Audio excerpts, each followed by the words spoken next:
In the late 1800s, a dark cloud began to spread across Africa, a cloud carried by ships sailing under the Union Jack. This was the era historians call the Scramble for Africa, when the British Empire, hungry for power, land, and wealth, set its eyes on the continent. They began in the south, claiming territories around the Cape.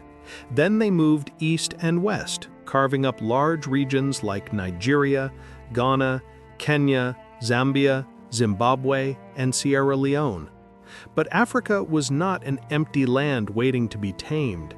It was a land filled with ancient kings, powerful kingdoms, and proud people with their own laws and cultures.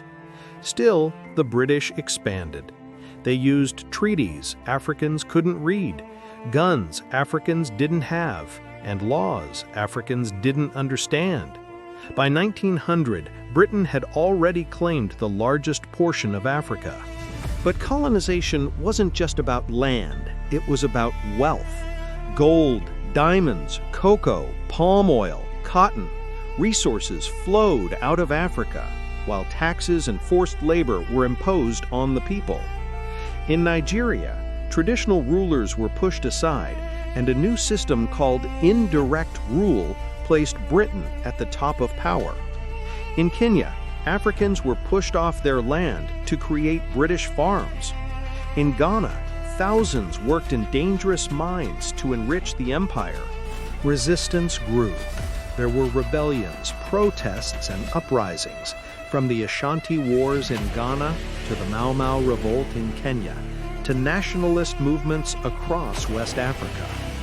By the 1950s, the truth was clear. Africa was not Britain's to own. A new wave of African leaders rose. Nnamdi Azikiwe, Kwame Nkrumah, Jomo Kenyatta, and many others, demanding one thing: freedom. And slowly, the empire began to crumble.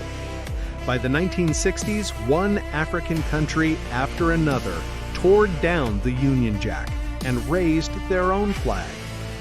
A chapter of exploitation had ended, but the scars remained.